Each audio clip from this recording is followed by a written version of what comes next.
All right, I'm up and on live just to come on and prayerfully, listen to me, prayerfully uh, give you some words of inspiration and encouragement to keep going.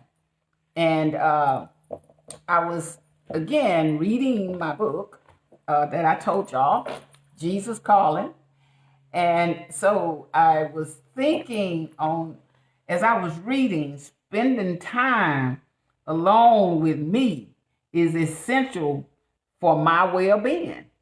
It is not a luxury or an option, it is a necessity. And I wanted to take a few minutes on tonight to just share with you and tell you it is so important that you spend time with yourself. Sometimes, God is trying to whisper in our ears and let us know and remind us you are just as important to pour into as you are pouring out to everyone else. And so tonight, I know we've got a heavy week in the front of us. I had a real long day yesterday, had graduation at the college. And so just happy to celebrate with the students who myself and my colleagues have worked with over the years. And so to see them walk across that stage, to see their faces, to see the joy, that is something you can reflect back on. And the same thing that you tell other people is time. And I heard that several times on yesterday. Now is some time to take some time for yourself. I listened to that being said repeatedly yesterday. And it was a reminder to me that it comes a point in all of our lives, that we need to spend some time with ourselves. And it's not an option. It's essential that we do that because we just get so bogged down. We wear all these hats, in life. You can be a parent. You can be a child to someone. You can be an aunt to someone. You can be a grandparent to someone. But guess what? If you wear yourself down, then what? You can't be anything to anyone because we can get so caught up in just what we want, what we desire for other people. We'll forget about ourselves. We will literally forget about ourselves. And so guess what? God created you just like he created others. But listen, you got to understand, just like myself, just like when other people accomplish things, guess what? It's not worth it if you get across the finish line. They get across the finish line and there's nobody to celebrate with them, right? It's the same thing for you. It's the same thing for me. I don't care what you do, what kind of accomplishments that you make. You want somebody on the other side to celebrate you, but you also have to celebrate yourself. Celebrate any accomplishments that you are making. They might not be as large as you'd like for them to be, but do it anyways. Treat yourself out to eat. Go buy yourself something, just something for yourself. And every now and then, when you're thinking about everybody, remember this. There comes a point where it's okay to be selfish. And when I say that, okay to be selfish, I say it in a positive manner. In other words, it's okay to just take some time out for you, to go do those special things for you. Because like in this book that I told y'all I read says, spending time alone with me is essential. It's essential for what? Your well-being. You're trying to keep this intact. But you can't keep this intact if you are stacking up the cares of just everybody else and never tending to you. It's okay to be selfish sometimes. selfish. Sell on some of those things in life that you want to do. Make you happy sometimes. Do at least one joyous thing for you once a month at least, because it's essential.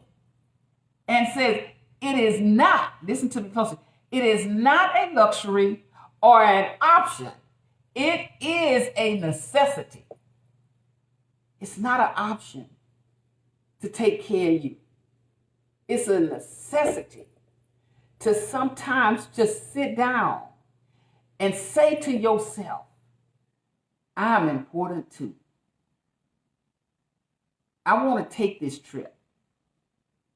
And not just I want to take it and say it every year, never do it. I want to take it, so I'm a plan for it, and I'm going to take this trip. And it don't have to be out of the country or out of the state, somewhere in the state. Just go somewhere and meditate and spend some time with you and get in touch with you. You know, in my studies of behavioral sciences, that's one of the things that I can say that the majority of my professors who talked on psychology, they talked about the mind. They talked about this, the brain. Because, listen to me closely, and God will remind you of some things that, yeah, you're on the right track, right? Because he says, I'm going to send you somewhere, even though I know that you have heard this, but I'm going to send you somewhere to hear from someone who's neutral, who you never met, right? So during the time when my late husband was going to doctor visits, and we went over at the VA to talk with this psychiatrist. He met with the psychiatrist. This is what the psychiatrist told him. Same thing that my professors were saying to not just me, those of us sitting in the class. He said, people, when they go to the doctor to have a physical, they only check neck down. That's true. That's a fact. They never check this. And you got to check this. And that's why you can't feel bad when you have to go and get some counseling, or when you have to go and talk to a psychological therapist. You know, when you have to do those things, you have to do that because it's important. You have to do it because you have to know that this is an important part of your body. And you have to keep this intact in order to keep this intact, in order to help others stay intact as well as yourself. People are going through so much. They're going through so much. And sometimes God is just telling us, slow it down. Sometimes you're just doing too much. You're trying to shuffle everything. You're trying to make sure everybody is all right. You're trying to make sure that everybody's ducks is in order. And God is saying, slow down and listen to me. Slow down. You know, I often say this, and it's so true. You have to master communication. Master that thing. You know why? Because once you master communication, you learn how to listen to other people. You learn how to let them get out what's on their hearts.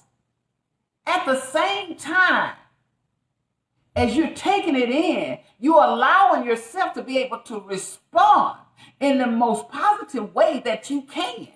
It's a reasoning behind that. Because just like I say that, I practice that. Mastering communication.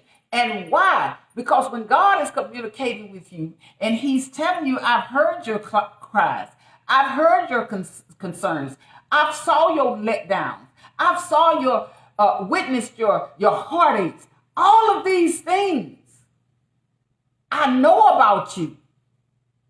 Because God, being God, I'm using my sanctified imagination here, is reminding me and reminding you everything about you. I made you, I created you. But I need you to listen to me. I've been catching your tears for years. I didn't just start catching your tears. I've been picking you up every time you fail. I didn't just now start picking you up. Those times when you sat on the end of that sofa, or you sat on the end of that bed, or you sat in the room with a sick one, I was right there. I never left you. But those were my opportunities to talk to you. Because God is saying, I master communication. God masters communication. And that's why when he hears our cry, he has mastered that thing to not even interrupt us, to let us cry, to let us shout, scream, whatever we got to do to get that out of us, that heaviness that's on the inside of us. You know, in a testimony that I'm going to share right now, and it's not for a negative reason. See, God wants you to back off sometimes, slow down sometimes. You heard me saying this. Because that way, he can manifest in you what he wants to and how he wants to.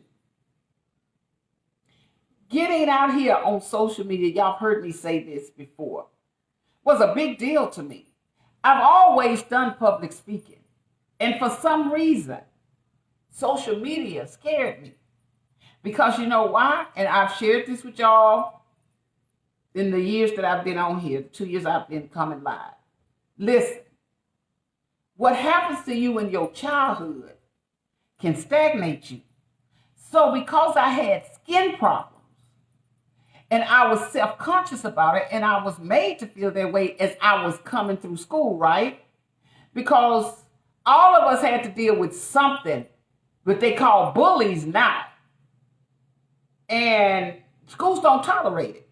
But when I was coming through, for somebody to call you ugly all the time and to just talk about you because you had acne and you were skinny, they had no idea that you was a sickly person. They have no idea. But it felt good. It made them feel good that they had somebody to look down on. And when you're going through and you're young, you really don't know how to handle all of that. But God brings you to a point where he said, you got to let that go. I'm the one that provides the social media. I'm the one that provide the outlets. I'm the one that give those who create all of this the knowledge to do it. I'm the one that do that. So you're going to let what somebody else done to you years ago stop you from utilizing a tool that I created. And that's just not just for me. That's for many of you out there that may feel like you can't do something, whatever it is, that you feel like you can't do that thing. And God said, yes, you can. Yes, you can. You can do that thing because I've equipped you with everything that you need. I created you. I knew you when you was in your mother's womb. I knew when you was going to go through all these trials and tribulations that you went through, that you experienced. I know about your future because I'm God. You should never be ashamed of me because I'm not ashamed of you.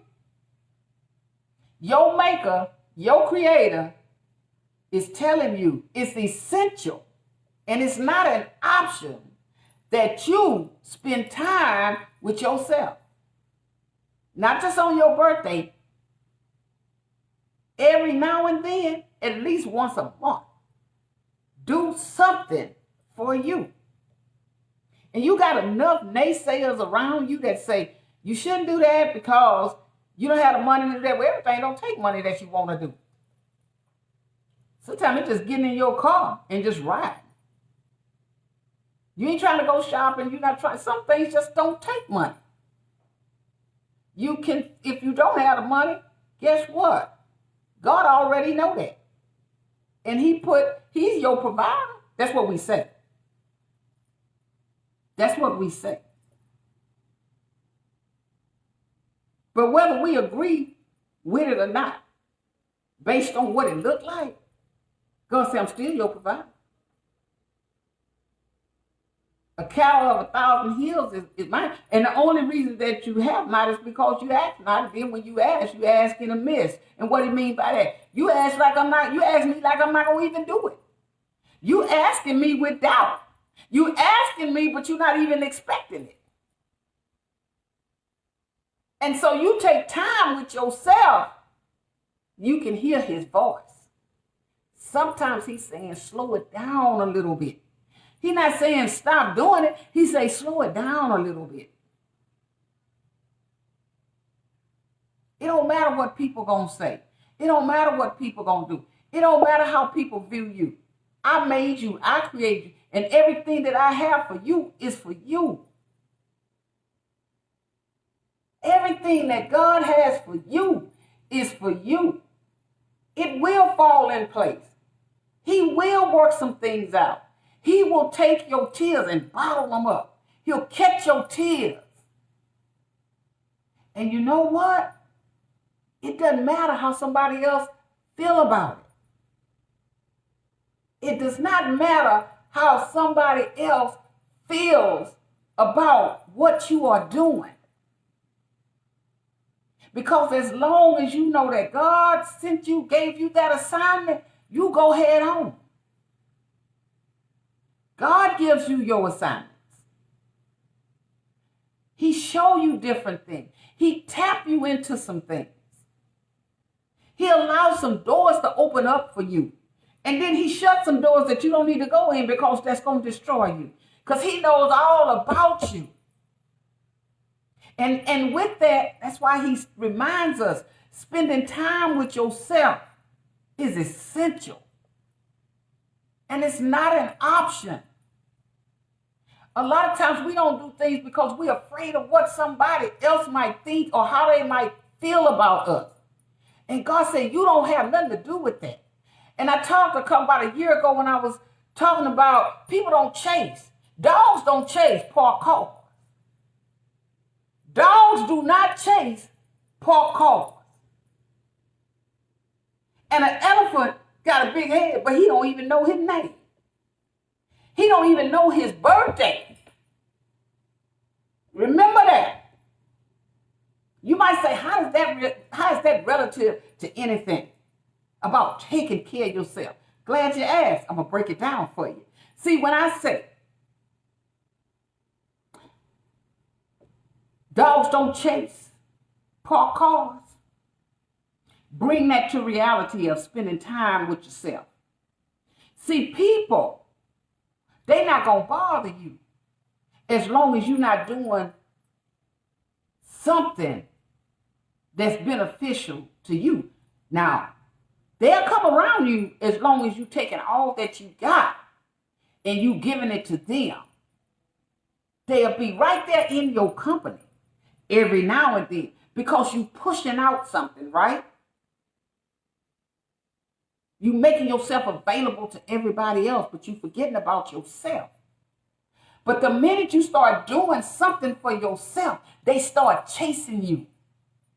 Everybody has an opinion about you and what you are doing and why you're doing all of that. And then you'll stop doing what you're doing because you're afraid of what they're saying. But they were okay when you was doing what you was doing as long as you was doing it for them. But when you start saying, no, I need to take out some time for me. See, your car starts up and it starts moving. And you start doing some stuff. And then everybody want to know where you located and what you doing and why you doing that.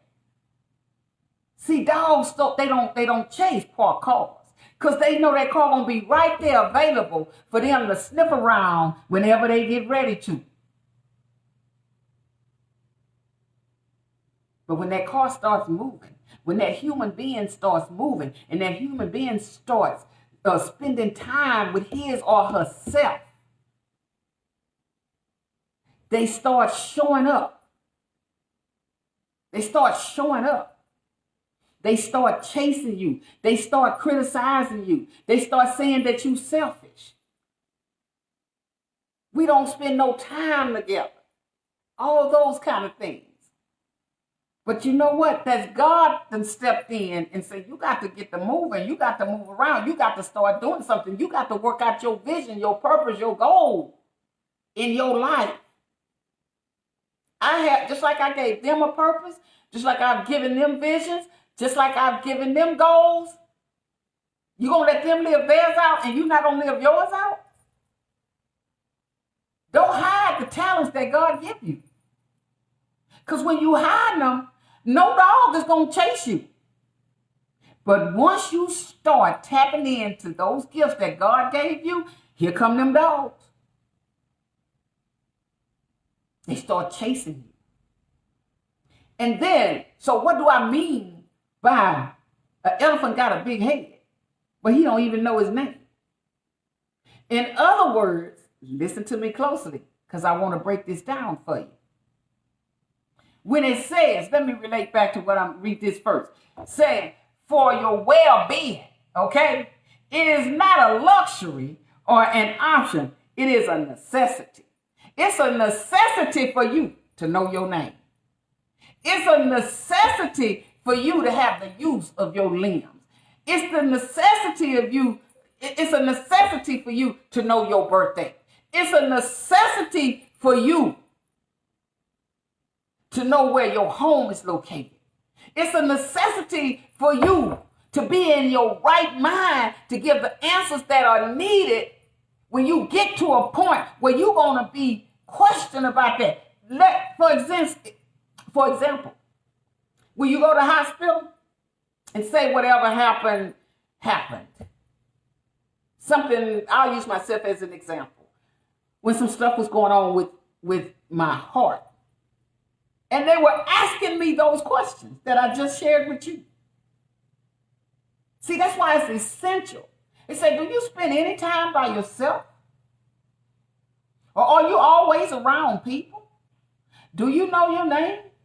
What's your birthday? Who's president? They were just asking me all of that. See, but an elephant got a big head, but he don't even know his birthday. You know your birthday. You know why?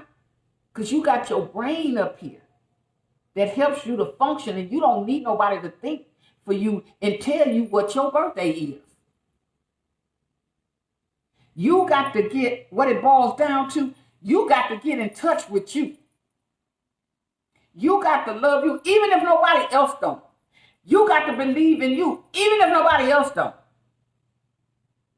Even if when people look at what you do is small, God say that's a big deal to me. It's a big deal to me. And I'm going to share this before I get off, because I always say it, and some of my friends laugh at me when I say it, but I broke that thing down to them. I was sitting one day during the time when I had all of this stuff going on and back and forth to the doctor with medical stuff, and feeling sorry for myself. Yep, me, guilty of that. And so God whispered. He said, you richer than a millionaire. You sitting here concerned about your finances, you richer than a millionaire. Oh, you see them people on TV, and you see them with their nice homes and their nice cars and their celebrity status and all that. And it's not to put anybody down. And it's just sometimes you get caught up in what you see. And it's not that you're angry with anybody, but it's God is showing you something. He said, see, you think that that's what makes them rich. You richer than a millionaire. And I say this, and let me tell you how he broke that thing down to me. You got the use of your limbs. You woke up in your right mind. You can feed yourself. You can get up and mobilize yourself. You can hear. Don't nobody have to interpret nothing for you. You can hear. Don't nobody have to write nothing down for you to understand it. And even with that, you got your eyesight. You got the use of your limbs. You can feed yourself. You can comb your own hair. You richer than a millionaire. You richer than a millionaire. You know your name. You in your right mind. When you woke up this morning, you was in your right mind. You richer than a millionaire. You got people that love you just because they love you. They don't have, they don't, it's not I love you because I just love you. I don't need a reason to love you. I just love you. You richer than a millionaire. So those of you who are out there and you feeling down, like I was telling you about how I was guilty of it myself, and God brought that to me, and to this day I will forever remember that. When he dropped that in my spirit, you are richer than a millionaire. When you can wake up in your right mind and have the use of your limbs and know your name, you can feed yourself. You can get up and you can go out there in that car and you can crank that car. You don't need nobody to crank it for you. You can crank it up yourself. You know that that's an automobile that you get in. Because you know what? Because you're in your right mind. You can get in there and you can take your bath and you can wash down your own body. Think about those things that you can do. You're not sleeping out there on the street. You got a dwelling place. You got a dwelling. You ain't in no mansion, but you got a dwelling place. It's things that you got that other people don't even have, that they wish that they have. And you sitting here, you feeling sorry for yourself. And you feeling down on yourself because things not working out like you thought they was going to work out. And you sitting there and you gazing at the lives of other people. And you don't know nothing about them people. You don't know what them people going through. You richer than a millionaire. You just looking because you feel like they got some money. You think that money makes, I'm rich. All the riches are in heaven. Cattle of 1,000 hills is mine. And you have it not because you ask not. And then when you ask, you asking in a mess, as if I, God, can't give you what you need. I've been providing for you all these years. And you still don't understand that you richer than a millionaire. You richer than a people that the man can be a millionaire. He can be a trillionaire. He can be a billionaire. But he ain't got more money than me. I make money. God said I'm the one that make the money that he got or she got. Pay attention to yourself.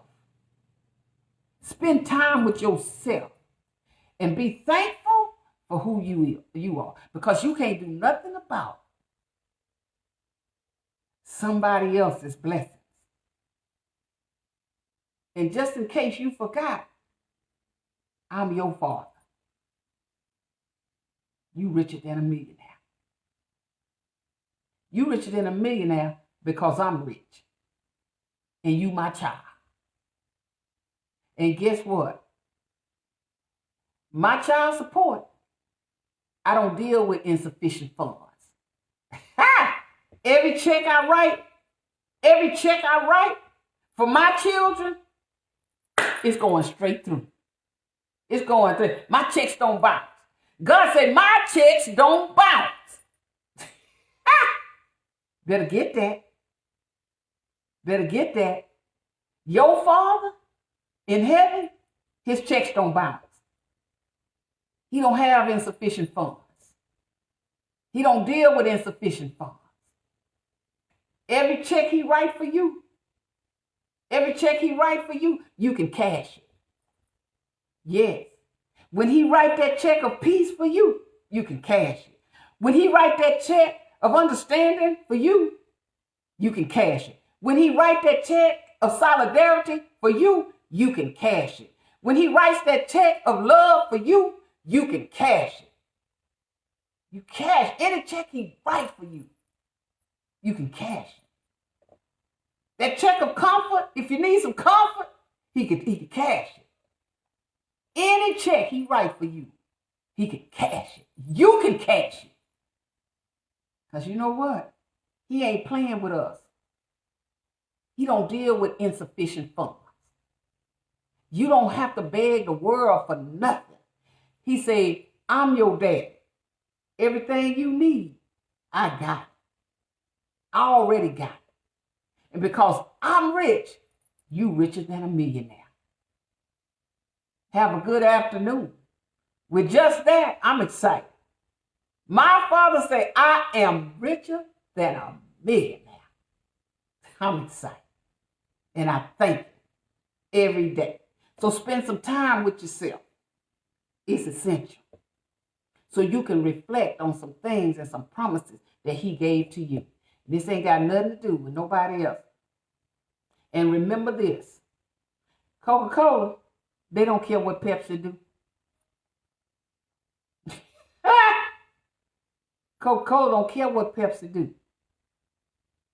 You should not spend all your time worried about what somebody else do. Keep working on your goals. You got this. All right? Y'all have a good afternoon. Talk to you later. Bye-bye.